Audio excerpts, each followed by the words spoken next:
Well, good morning, everybody. Welcome to the MnSTAC forum. Hello, everybody online out there. Hopefully the feed is coming through. Today, we're lucky enough to have Brian Schwingle from the Minnesota DNR, the Forest Health Specialist, to talk about oak wilt and city ordinances. So I'm going to go ahead and pass this to you, Brian. Thanks, Ryan. And let me know if I should stand in a different spot so I can. Hello, online audience. All right. Well, thanks to those of you who came here. It's really nice to have a live audience because I have a very difficult time talking to a screen.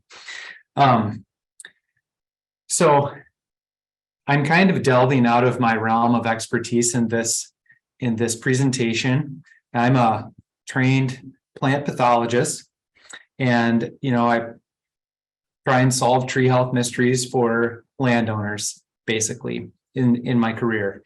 And but I once in a blue moon I get involved with a landowner who lives in a city, and sometimes they end up complaining about the way the city forester marked their trees or something like that. And then I have to, I think about these things. But the main point here is I'm not a lawyer, and I'm going to have some ordinance language in here or some city code stuff. And it's just illustrative. If you ever need law advice, obviously you talk to a lawyer. The other thing here is that natural resources management certainly involves assessing risk, and how much risk you determine is personal. We all have different senses of risk. And so my sense of risk from my perspective and my job is kind of incorporated into this presentation. So keep that in mind. And also, of course, natural resources management and risk assessment involves understanding what the unknowns are.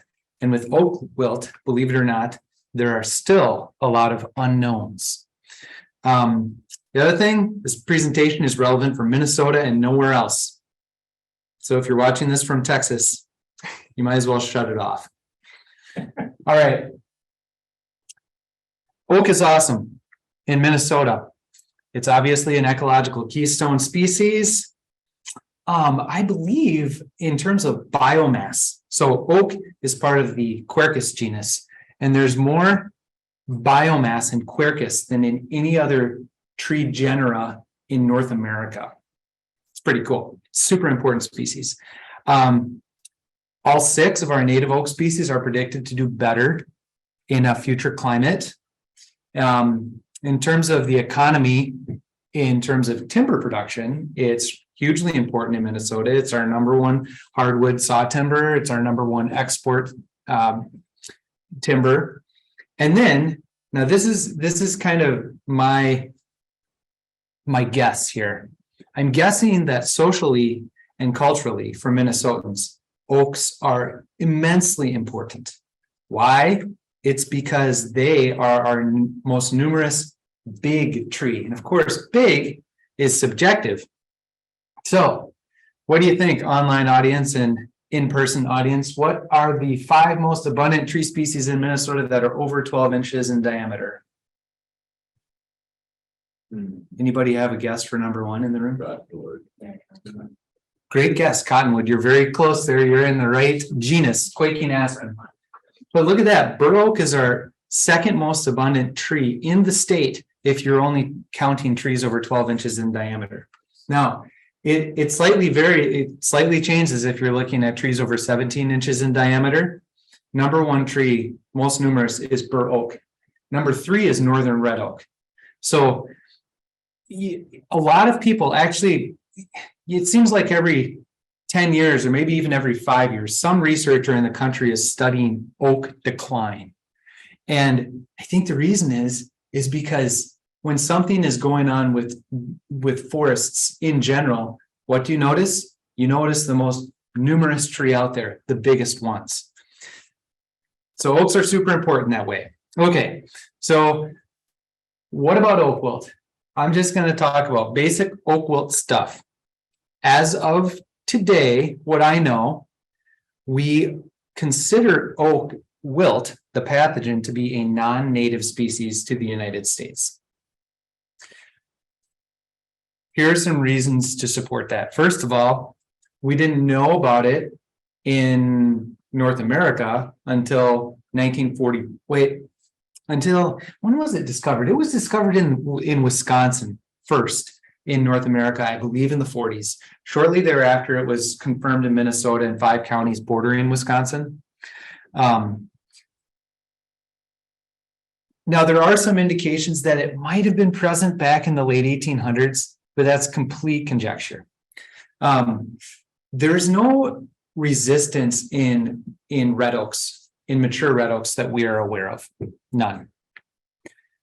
And when you take a look at a sample of the oak wilt pathogen population, there's a genetic bottleneck, meaning that at some point there was a very small population, which is characteristic of non-native species. Okay, now what fascinates me about oak wilt is that it's this non-native pathogen that was confirmed in 1944, but it still has yet to cover 40%, or it's covering about 40% of the range of our red oak group species in the state, which is very unique for an invasive species, that it hasn't just spread across the landscape like lightning, like Dutch elm disease did, like butternut canker disease did, like white pine blister rust disease did. It's still covering 40%. Now, this map that you can see here, if you can see all these black and gray speckles, the blacker the speckling, the more frequent forests have northern red oak in them, or excuse me, red oak species. And so here is where we know oak wilt is at. All these pink dots are confirmed oak wilt going back to like 1987.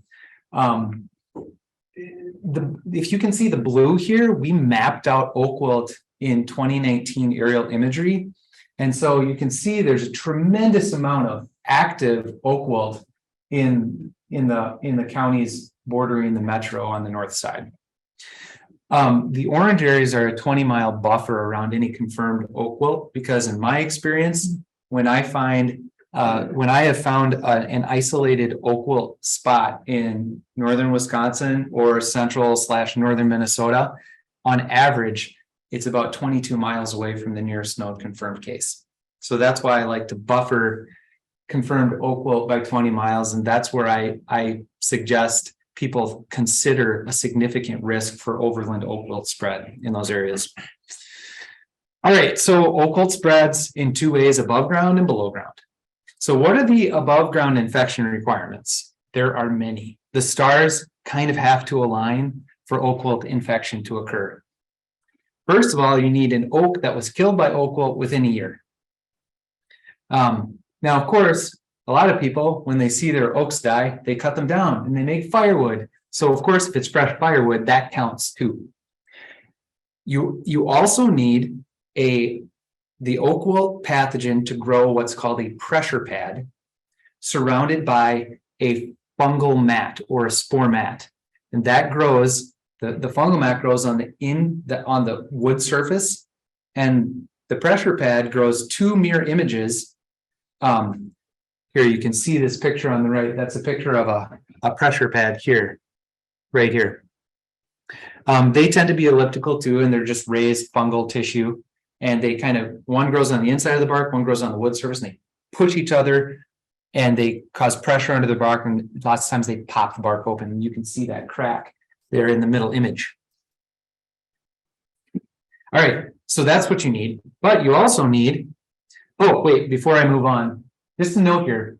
In terms of, I kind of combine the terms fungal mat, spore mat, pressure pad into just spore pad. And the red oak, our oaks in the red oak group, they frequently produce spore pads within a year of infection. I think the literature says 40% of the time. I would guess they produce spore pads more than that. It's a guess though. Bur oaks, I don't think anyone really knows how frequently bur oaks produce pressure pads. I've seen one pressure pad on a bur oak and fungal mat, and it didn't crack open the bark. I actually removed the bark and saw it there. In the literature, I mean, they find pressure pads on bur oaks, but our assumption right now is that it's less so than bur oaks. And with Quercus alba, white oak, every time I say white oak, I'm going to say Quercus alba because a lot of Minnesotans think bur oaks are white oaks, and they are in a way. But just to be very specific here, white oak, Quercus alba, I'm aware of one published account of a white oak producing a pressure pad. So basically the above ground risk emanating from a white oak is essentially zero. All right, back to the requirements for above ground infection.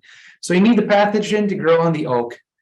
You also need a vectoring beetle or an insect that picks up the spores. In 95%, and most of the time in Minnesota, that is a sap beetle. There are a bunch of sap beetle species. There are 6 very common ones in the Great Lakes states that I'm aware of. There are many more than 6, but 6 common ones.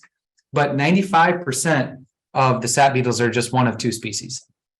And you can see them here. They're very tiny. Note the measuring bars here. This is only 2.5 millimeters long. So they're really tiny. So you need those. You also need a fresh wound. And by fresh, I mean roughly within 5 days. If it's like older than 2 weeks old, that wound, the oak pathogen cannot infect that wound.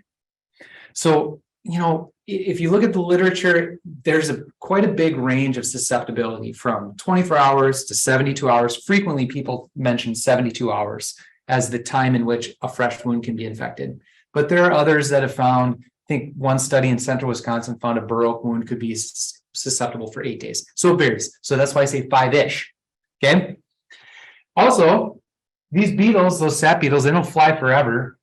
Typically, they only fly really within 300 meters of the infection source. I think study in Minnesota in the early 90s found that about 75% of sap beetles transported those spores within 300 meters. Okay. So see how the stars have to align here. Of course, the wood that is exposed in the wound has to be really a certain type of wood for infection to occur. It pretty much has to be spring wood vessels, right? Summer wood, naturally, it's not very susceptible to infection. So, anything else here? Okay, so after this whole process happens, after infection occurs, after the stars align, red oak shows symptoms in about a month, and then they're fully dead in roughly 2 months after that. So 3 months after infection, a red oak dies. A bur oak, symptoms show up after infection, and then death takes anywhere from 1 to 7 years. I've seen bur oaks die almost as quickly as a red oak, very rapidly, smaller ones like 6 inches in diameter. But then I've seen big ones, they just hang on and they just kind of decline over several years. Okay. Now, that was all above ground infection. You can have infection through the roots too. 95% of oak mortality from oak wilt occurs from below ground infection. That's not to say, though, that above ground infection is not important. It's extremely important because you can't have below ground infection start without above ground infection at some point. Right? So here's just an image of below ground infection. This is St. Croix State Park on the left there, where you can see that it's a cluster of stump sprouts, that like oak bush that you see between the truck and the bigger tree, that got infected through the root system. And that's just an image of grafted roots on the right. All right, so just a note here, you can't stop oak wilt by just cutting down an infected tree, unless that tree is completely isolated. Like if it's 300 feet to the nearest oak, then you could stop oak wilt just by cutting down that tree.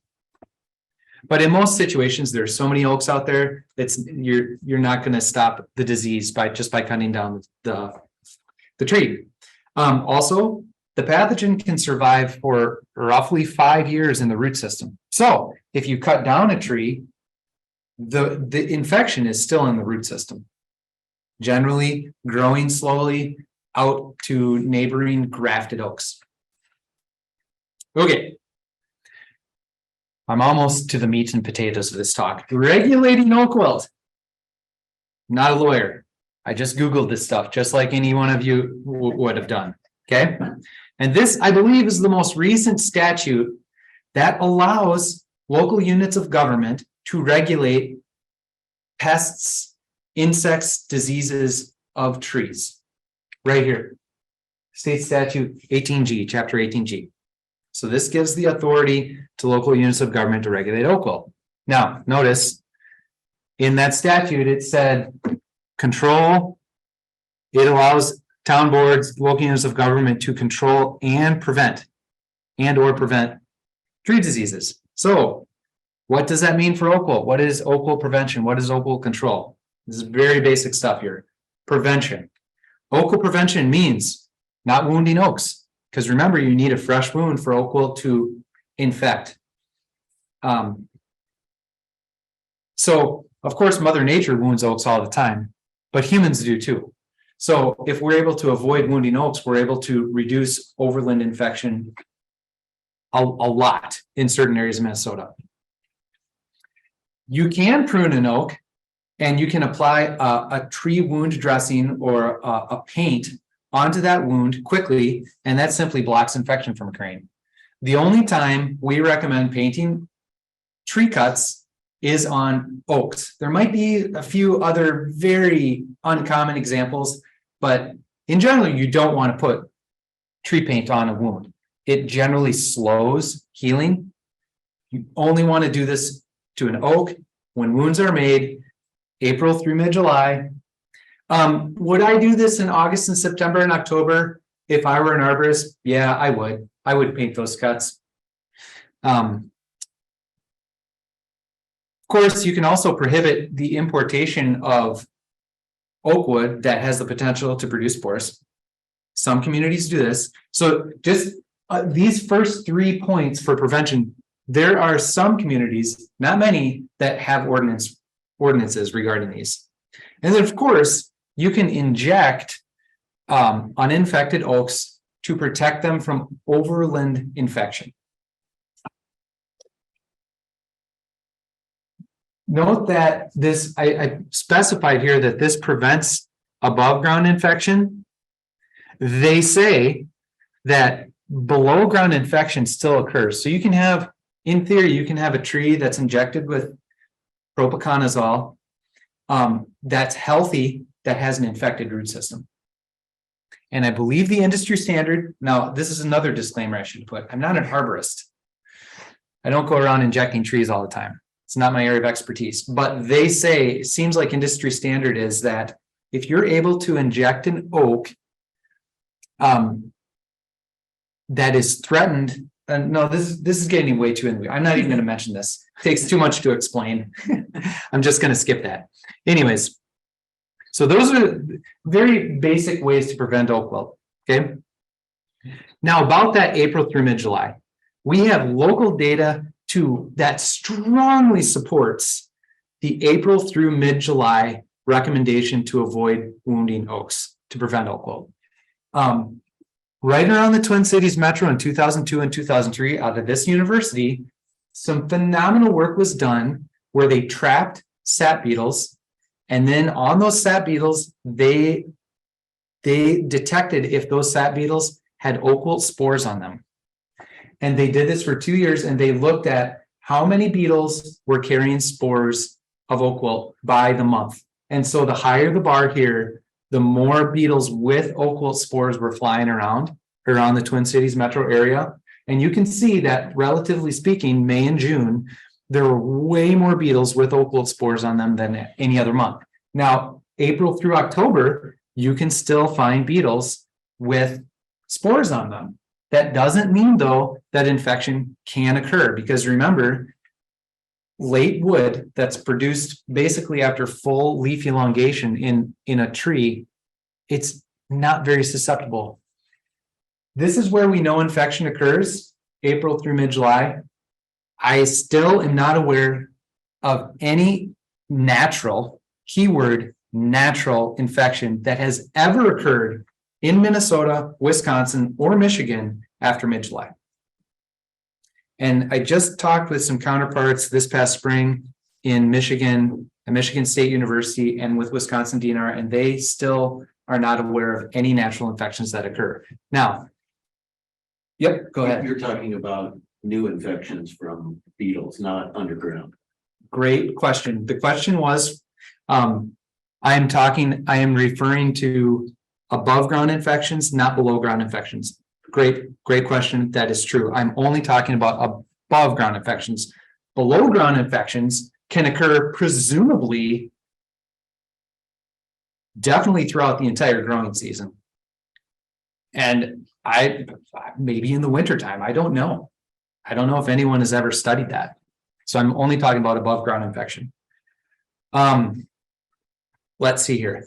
That 2002-2003 study was replicated about 14 years later, just to our east in Wisconsin, 12 sites, ranging basically the 75% of the lower 3/4 of Wisconsin. And they found the same pattern. You can see that, again, the height of the bars indicates, relatively speaking, the number of sap beetles flying around with oak wilt spores on them. And you can see in May and June, the relative risk is way higher than at any other time. Brian, are there more beetles flying around in May and June, or is it the same? The question is, are there more beetles flying around in May and June? Yes, they have two peak flights. One is in the early spring and one is in the fall. And generally speaking, their populations are highest in May and June. I believe one of these sap beetle species has a significant spike in the fall too. I can't remember which one though. Okay, so that was prevention. Now there's control. Generally speaking, there are two ways to control oak wilt, but they both must be done to actually put the kibosh on oak wilt on a single property. You have to control the below ground spread. Generally, you do that first, followed by controlling the above ground spread. Now, in this presentation, I'm not going to talk about below ground spread because basically no communities have ordinances. I should say no communities that I'm aware of mandate below ground spread. Some communities do have it in their ordinances. They give the ability to a city forester to mandate below ground spread, but that's not common. Okay, so I'm just talking about above ground control. Now, just a few notes about above ground control to keep in mind. If you have an oak that wilted over a year ago, there's no risk of spore production. If you have an oak that wilted from May to July 15, the risk of that oak producing spores the following spring, when the risk is significant for above ground control, is super small. And that work came out of the University of Minnesota, like way back in the 50s, very tiny. Now, if branches are less than something, it's a lower risk. The smaller the diameter of the branch, the lower the risk of spore production. I do know people who have seen spores being produced on 1-inch diameter branches. So is there a risk with a 1-inch diameter branch? Yes, but it's tiny, super tiny. White and bur oaks, super low risk for causing above ground transmission. And then here's a note: if above ground control is done May through October sometime, if it's done before below ground control, that can speed up the spread of oak wilt that would occur naturally otherwise, maybe over the course of like 2, 3, 4, 5, 6 years. You can speed that spread up to like 2 years or 1 year. Okay. So there's of course, with everything, there's a right way to do it and a wrong way to do it. All right. Moving down to the local level, local unit of government. Community regulations of oak wilt in Minnesota. Now, what I'm going to do here is I'm going to put up a bunch of words on the screen, and then I'm going to highlight the parts that I like, because there's a lot that I don't like, or that I don't necessarily agree with. But again, like, I'm not a city manager, you know, this is not I don't share this perspective of community forest management. And so please keep that in mind. But again, I'm going to focus here on what I like. So if I don't have something in here that I may have liked it, or I may not have liked it, but stick with me here. All right. So with this one, what I really like, this was from some city in Minnesota. I don't want to call out any specific city. I really like this part in their city code, that the tree inspector shall send specimens or samples for analysis to diagnose oak wilt. I love that.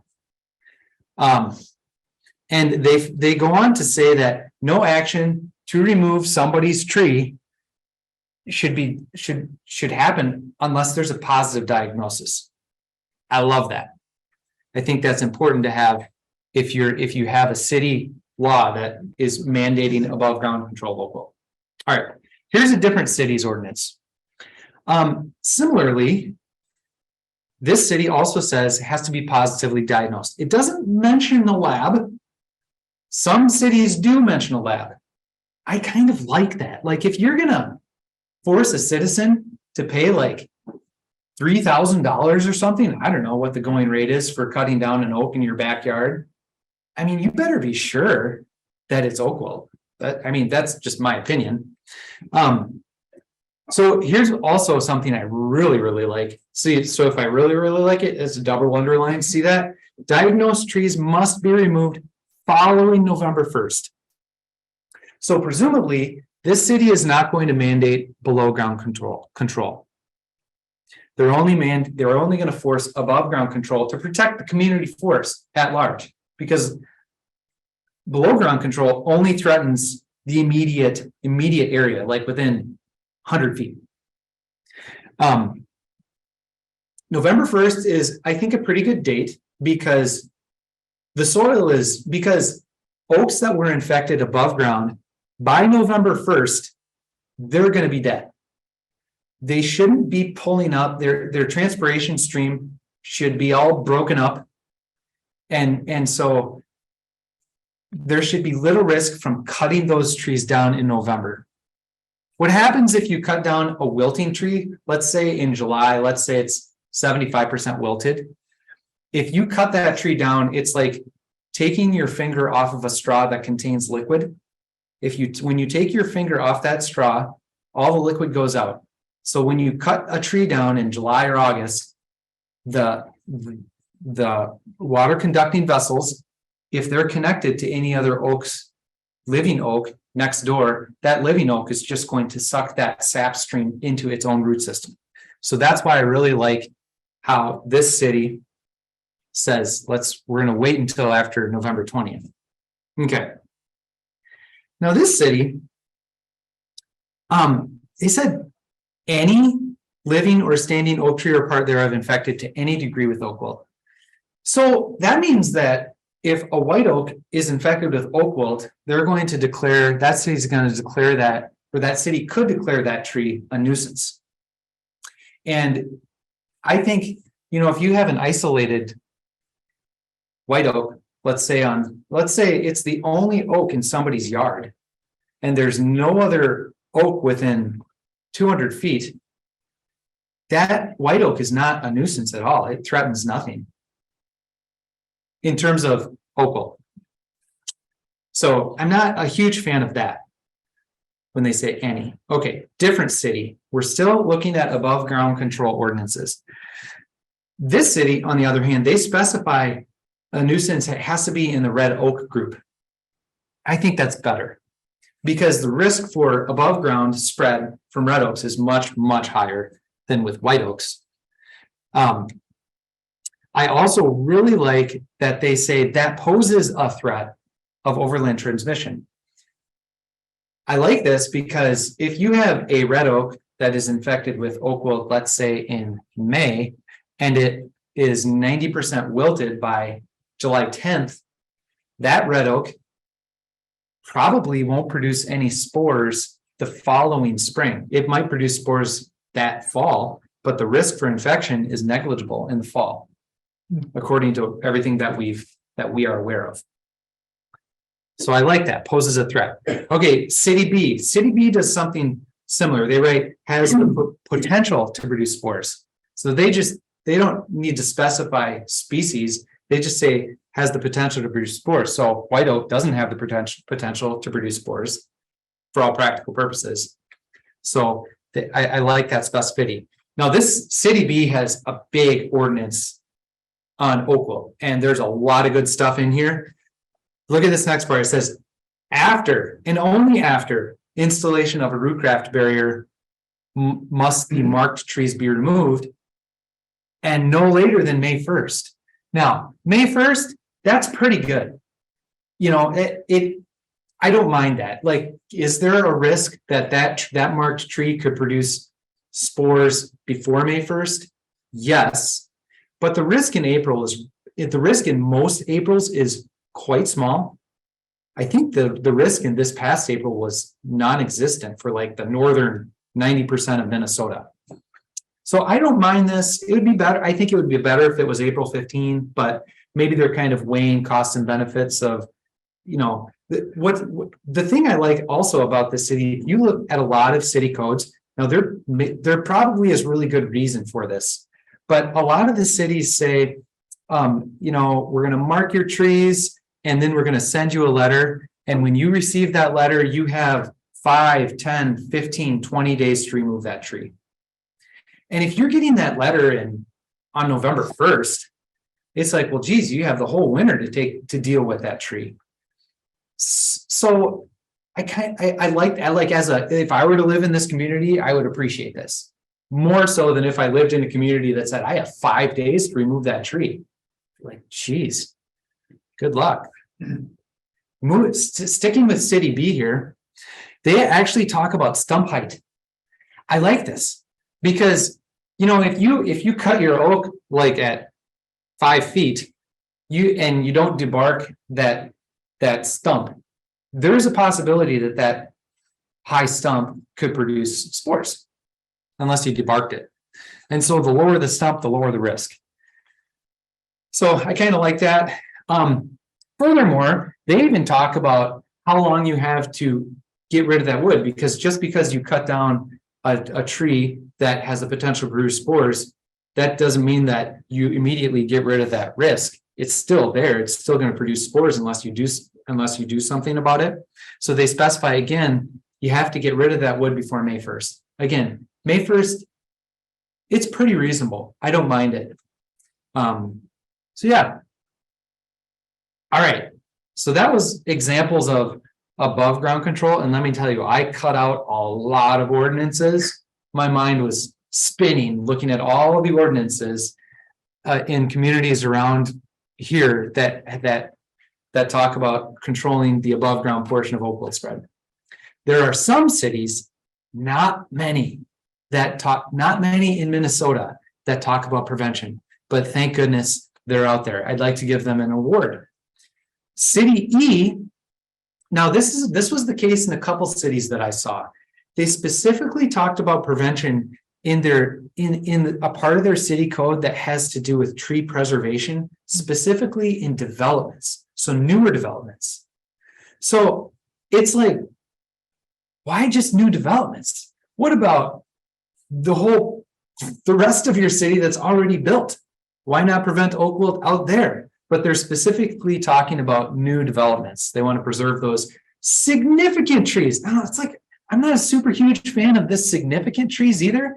They define significant trees in city code generally by DBH, diameter, at 4.5 feet above the ground. And in this city, they talk about significant trees being 8 inches. I don't like this because if you prune a 5-inch oak in June, there's a decent chance, there's a very good chance actually. I mean, it's all relative. There's a pretty good chance it's going to get oak wilt if you prune it in June without protecting it. And that 5-inch tree could be, I don't know, the same age as a 10-inch tree next to it, right? So by not protecting insignificant trees, you're still threatening significant trees. I don't like that. But anyways, there's still, I shouldn't complain too much because thank goodness the city actually talks about prevention. Talks about if you have a significant tree and you have to prune it between April 15 and July 1, you have to put a tree wound dressing on that to prevent infection. This is pretty darn good. That July 1st date, that is worse than the May 1st date. And we know this from history. Does anyone know what happened on July 1st, 2011? Derecho?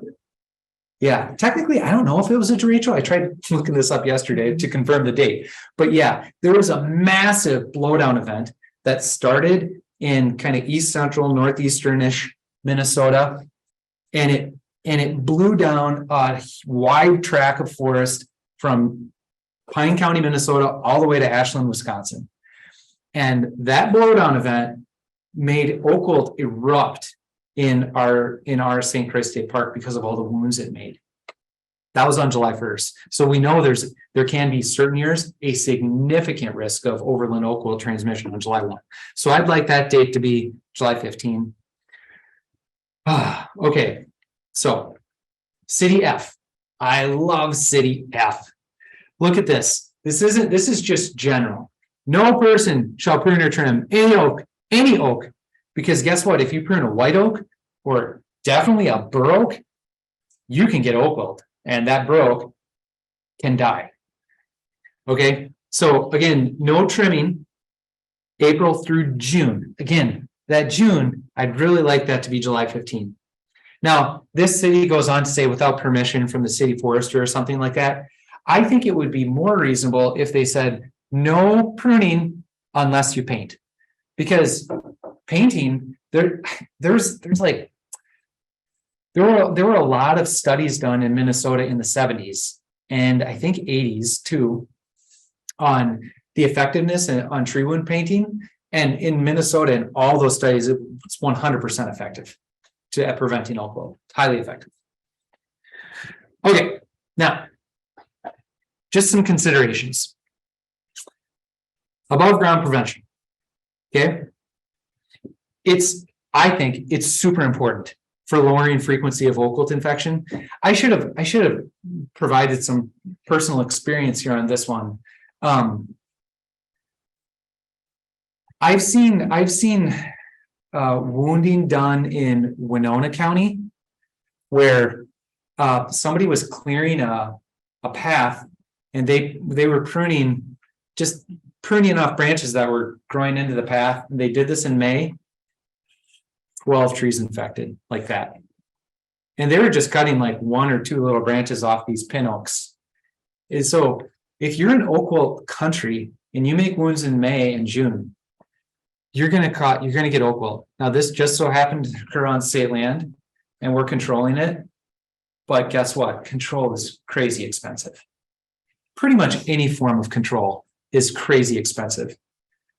Where we could have just decided to do that work in March or February, same cost. We probably didn't have the laborer who did the job, but it's really unfortunate. From what I know now, I'm not like some city code guru, right? I'm just Googling, trying to find out what cities around here have prevention ordinances. Very few. I don't understand why. It's easy, it's cheap, it's effective, it's crucial. If you want to get a hold of oak wilt, you don't want people just willy-nilly pruning a bunch of oaks in May and June in particular. All right, considerations for above ground control. A lot of communities have above ground control city codes. It's complex. It really is. It's not nearly as complex as trying to control the below ground spread of oak wilt, but it's still complex. And it's really expensive for homeowners. and local governments. I mean, if you have an above ground control ordinance that you're enforcing, you need a crew to do the surveys. You need a bunch of marking paint. You need to do surveys probably multiple times per year. You need to do follow-up surveys for enforcement, and you need to have somebody pumping out letters or correspondences to homeowners. It's a lot of management to do these things. All right. So just some questions from my experience that I've seen happening in communities. First question, is above ground control consistently carried out in the area? Are you treating all of your community members equally? And is it fair what you're doing? Is it fair given the effectiveness of what you're doing? So let's take a look at this aerial image of some place in the Twin Cities metro area. This landscape is pretty common in the Twin Cities metro area, and it's really complex. There's a ton of stuff going on here. The pink boundary that you see up there divides 3 municipalities. The blue spots you see, those are highly likely to be oak wilt. They aren't confirmed oak wilt on the ground, but highly likely to be oak wilt based off of our assessment off of this image, 2019 color infrared aerial image. So that's an underestimate of the oak wilt on the landscape, almost without doubt. Okay, so there's oak wilt on the landscape in 3 communities here. When you take a look at like lot size and who owns those, you have a county property in municipality A, and then you have a bunch of standard urban small lots right down there.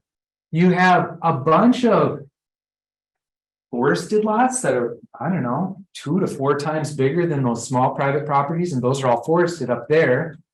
And then you probably have some areas that are zoned ag over here. So,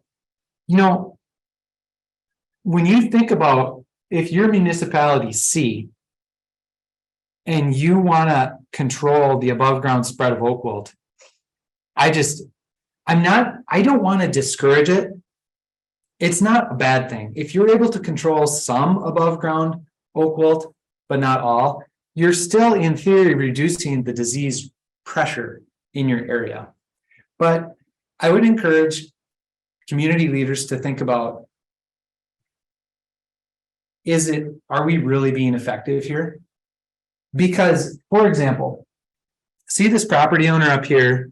Let's say there's like 1, 2, 3, 4, 5 oak wilt pockets that are, let's just pretend they definitely are oak wilt pockets up here. And let's pretend that's one property owner. Let's pretend they're 80, and let's pretend they own that property since the 70s. They're on a fixed income. I just think, is it really fair to go into that property, mark all the potential oak wilt spore producers, when you have another municipality right up here within a quarter mile that has oak wilt, and maybe they aren't controlling oak wilt, and then you have this county property over there that has a bunch of oak wilt too. Like, so you charge this single income 80-year-old a ton of money. They can't do that themselves. They're going to have to pay for a service to come in and cut up and destroy all those trees. So these are the types of people I deal with, and some of them don't have the money. I mean, some of these situations are sad. I mean, I work with property owners every year. I'm sure many of you do too, who are crying because it's so darn expensive to take care of trees. Okay. Next question. Are you accurately identifying oak wilt? It is, in most situations, it's not easy. There's about one situation where it's easy to identify oak wilt, maybe 2. If you're lucky enough to see a spore pad, that's money right there. But this is a forested lot within a Twin Cities community. The tree on the left there that is dead was marked oak wilt. The landowner was told to get rid of it. That tree doesn't have oak wilt. It actually, these leaves were living the year after it was marked oak wilt. So this is a red oak. If it had oak wilt, those branches wouldn't have produced those leaves. Those aren't epicormic branches.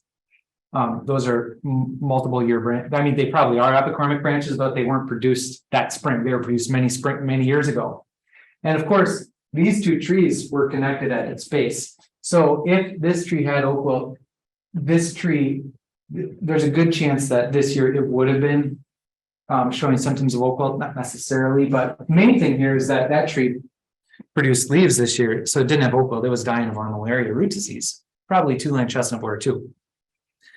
So again, it's like, I don't know how much money it would cost to take that tree down, but a lot, and it's not oak wilt, so it's not benefiting the community at all.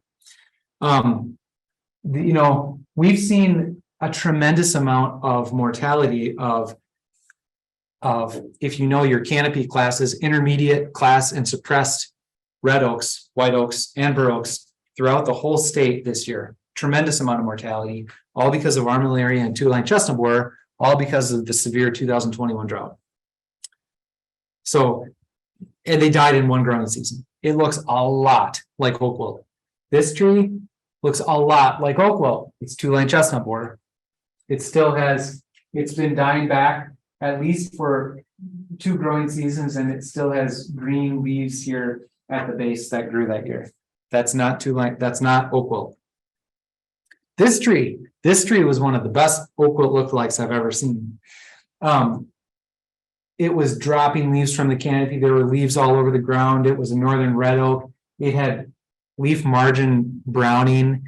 Didn't look like I had the sneaking, like something just wasn't right with this tree. The cambium at the very end of the symptomatic branches and the buds was bright green and healthy, totally green. This tree, I tested it for bacterial leaf scorch and it was negative. I still kind of think maybe it had bacterial leaf scorch, but it leafed out just fine the next growing season, so it wasn't oak wilt. That's a privilege I have of my job. Working for the DNR, it benefits me to be able to go back to sites, sometimes twice in the growing season, sometimes, the next growing season. That really helps me in diagnosis. This tree, I don't know if you can see, there's a tremendous amount of leaves under this. Is probably a northern pin oak. Tremendous amount of leaves under this tree at the end of July. This tree was dying from drought, severe drought, plus severe root soil compaction from grazing, plus multiple years of near record flooding in the growing season. Looked just like oak wilt, just like oak wilt. It wasn't oak wilt. The only reason I know it wasn't oak wilt, I mean, I'm not 100% sure, I'm like 99% sure it's not oak wilt, is because all across the landscape, trees were doing this in that county. For the whole county, trees were doing that. Okay. Here's another thing that I've experienced, where, Twin Cities area citizens call me and they complain about tree marking, and it's hard I can't justify the marking because sometimes it's impossible for that tree to be producing spores. It's done. So all of these trees, they're all red oaks. They all died the year I photographed them from oak wilt, but none of them were capable of producing spores the following spring. So this is another, see how this is complicated? It's really complicated. If you really want to accurately control the above ground spread, there's a lot of things you need to consider. And here now, I'm not aware of this happening because of city ordinances.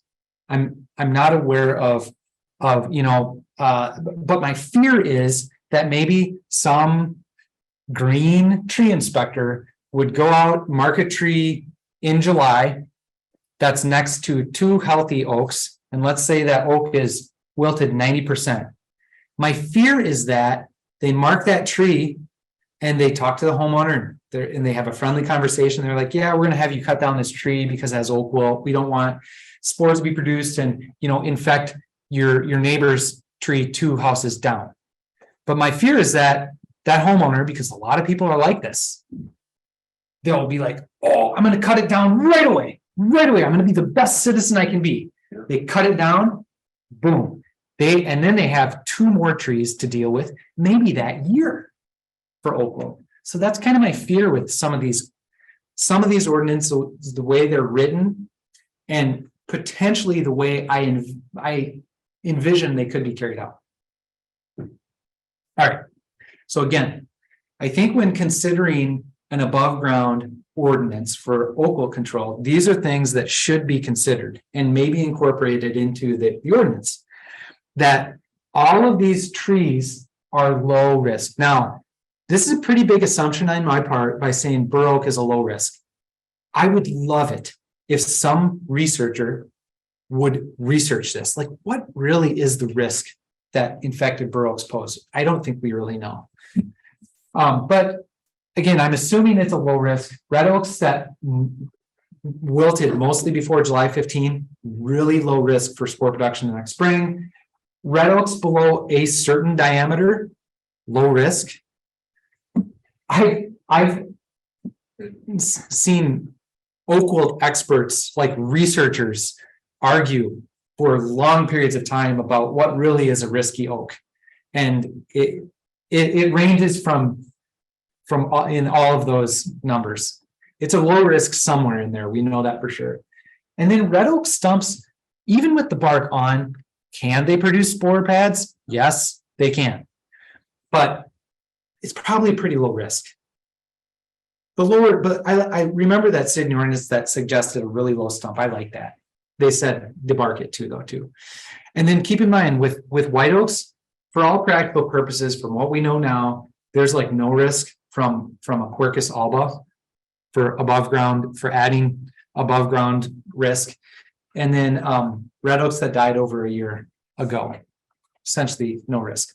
Okay, so these are the things that I ask about any city ordinance. Who's paying the cost of the law? Who's paying that cost? Who's getting the biggest benefit? Is it fair? Is it effective? So I should have also put in my disclaimers that I'm not an economist, right? So, but here's just me kind of putting my thoughts on the screen. Let's say you have a community that has a prevention ordinance only. So, and it says no pruning April through mid-July unless fresh wounds are painted. Well, who's paying the costs of that ordinance? Right? I'm not really sure.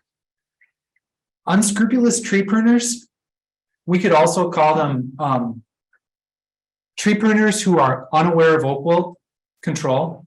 They're out there. I also hear about them. They work in the Twin Cities area and elsewhere. And I know citizens sometimes call me complaining, why can't you do anything about this?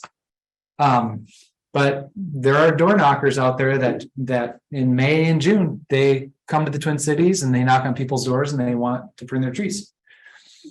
And so maybe this law would be hurting their business, maybe.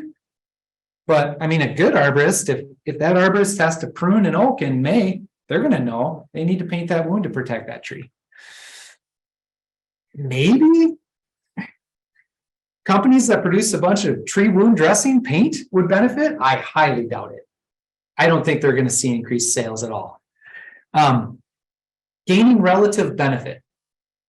Municipal governments. I mean, if you only have an ordinance that says no pruning April through mid-July. So at the most, I suppose you'd have a survey crew that'd be going around looking, or maybe you'd have a hotline where citizens could report their neighbor or something.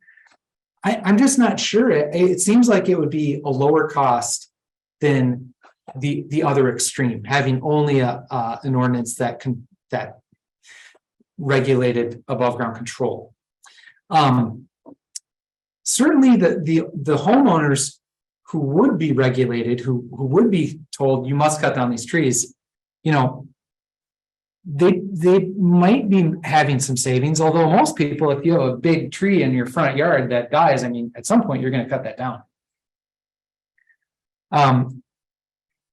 Now, if homeowners, I really truly believe this, just from being educated, you know, if a city has this ordinance and they put out a notice like, hey, we aren't allowing any pruning unless you paint in this period. That kind of outreach kind of arms homeowners against the unscrupulous tree pruners who don't know what they're doing. I think that's maybe a good reason to have an ordinance like this. Okay, what about the other extreme? Who's paying the cost? Well, certainly the people who are being regulated are paying the costs, big time. It's a small percentage of the population, but they're really paying a lot. And then municipal governments, I think, too. You know, you got to have probably some seasonal workers that work all summer. You got to have a database to track all this stuff. There are costs involved here. Now, what is that investment getting you? Well, tree care companies, maybe they're getting more business, but again, I kind of doubt it, because if you have a tree to cut down and you can't do it yourself, at some point, you're probably going to hire somebody to do it for you. Now, I do know homeowners who don't, and their neighbors call me too to complain. I'm sure many of you hear about these complaints too. And then with this above ground control, in the best of situations, you're protecting the urban canopy by doing this. You are. If it's done to the utmost possibility. All right, key points. Prevention. In the way I think about it, it's super cheap. Control is really expensive. Somebody's paying those costs. I would suggest that any city that doesn't have an ordinance to prohibit pruning of oaks in oak wilt country from in the spring, that would be a great addition, a great companion to the above ground control ordinances. Oak wilt is an invasive species. And we know that with invasive species, control is most likely to succeed at super low population levels. Now, if you're in, the North Metro,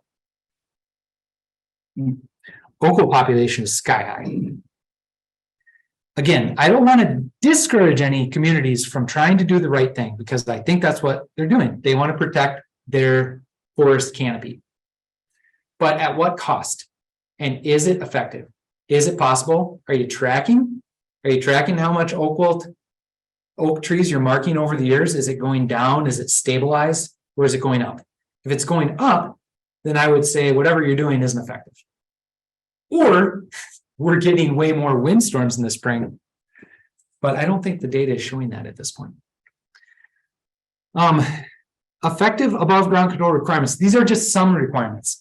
You need to be able to accurately diagnose oak wilt, which is not always easy. If you're going to be doing this and if it's effective, you need thorough surveys, you need thorough coverage. And the regulations have to correspond to the disease biology. So again, if let's say you have a prevention ordinance and it says no pruning May and June. It's like, that's pretty good. But there are some springs where it's like there was an oak wilt risk in 2012. 2012 spring was off the charts in terms of heat. There was a risk at the end of March there, or maybe even mid-March. So just things to consider. Okay, I'm done. This is an aside. This is a picture from 1988 after the extreme droughts of 87, 88 in Minnesota. I'm a little nervous about what the Twin Cities oak forests are going to look like next year. And other areas. We saw this in certain areas of Minnesota this year, east of Little Falls in Morrison County, southeast of Onamia, around the Twin Cities. This this is kind of what happened to some of these oak forests in like mid-August, all of a sudden, boom. But all of last growing season, understory oaks or that were just peeking through the canopy, they were dying in droves. It was remarkable to see because of the drought. I'm not worried about this. This is like a natural thing that's happening, but it makes finding oak wilt, detecting oak wilt very difficult. This is a shot of a wood's edge in Morrison County, and at the end of August, there's mortality popping everywhere. And this is a shot in Mille Lacs County. There's oak mortality, again, mature oaks that were fully exposed to sunlight in my neighborhood anyways. I really noticed them popping in mid-August, mid to late August. They just turned, trees died suddenly from that drought. So it's going to be tough to find oak wilt or confirm oak wilt next year for sure. So with that, thanks. Thank you. Yeah.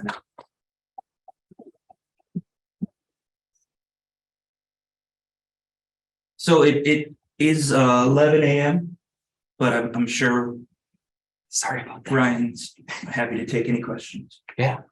But would, just as an individual come up and ask a tree advisor like me about oak wilt, am I better off telling him, don't prune that tree except in cold months?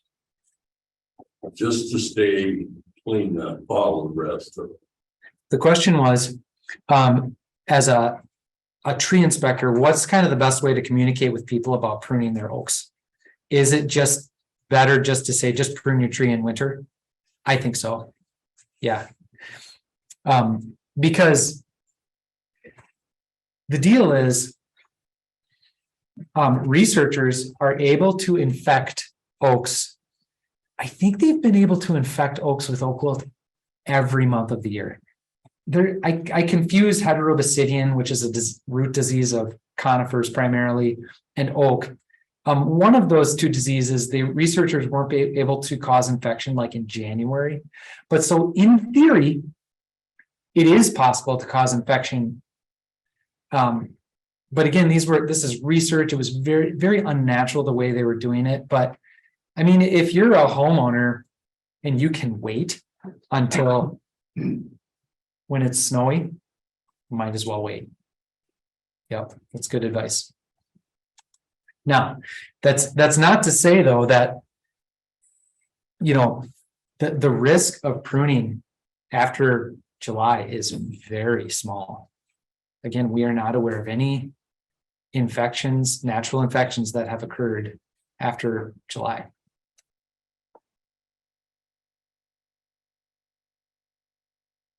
But the guy that's coming down your alley and he's got have a sign on the side of his car, have chainsaw will travel, might cut you down at any time.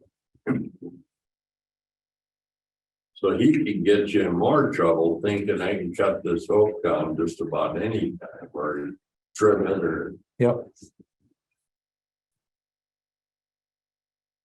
So do you think I think I know what your answer is going to be, but with climate change, are we going to start seeing the flight season of the beetles happen earlier, spore mats being produced earlier, and over the decades we're kind of, April 15th, maybe April 1st, and if so, are people researching how much earlier those events are occurring? Yeah, in case anyone online didn't hear that, question is, what is climate change? What is climate change's likely effect on the above ground infection risk season? And is anyone researching that? I'm not aware of anyone researching that. But our winters already, when you take a look at the winter cold, when you take a look at the period in the year where we have snow, it's already less. It's shrunken. It's forecasted to continue to be less and less. So winters are getting shorter, springs will get longer. So presumably the risk of oak wilt at some point will drift earlier. The big unknown though is, you know, how much can the oaks we currently have on the landscape, how plastic are they in terms of leafing out, you know, and starting to grow that wood that's susceptible. I think that's the big unknown. And when the risk is going to end is the end of the risky period. Will that actually shift earlier in the year too? I have no idea. And I looked at last winter, I kind of looked at growing degree days over the last decade. And if they've kind of, and if the risk of oak wilt is getting earlier or getting outside of our standard window of where we designate it as a risky period, and it hasn't really gone outside that norm. So like just, I mean, in 2022, the risk started very late, relatively speaking. But yeah, over the long term, I would expect the risk to be a little earlier. Just a comment on underground control and ordinances. One of the reasons in urban settings, utilities, it might be one reason why a lot of cities don't write that ordinance to force underground treatments. It's harder to get the equipment in there. There's too many utilities that might get cut and things like that. So that might be why you're not finding very many. Right. Some communities, they've written it into the code so that they have the ability, if they ever so choose, to do so. But yeah, they've never. Underground control is very complex. If the online audience didn't hear that, it's equipment. You need bigger equipment to get in there typically. And then you're dealing with utility lines that are buried all around homes. It becomes very complicated and oftentimes not possible around many homes to even control the underground spread with root severing. Well, everyone, thank you so much for being here, both online and in person. I'm sorry, there's a lot of good comments and questions online. I'm sorry we weren't able to get to them, but out of respect for Brian's time and everyone, I'm going to close the forum. And so let's give Brian one last round of applause. Thank you.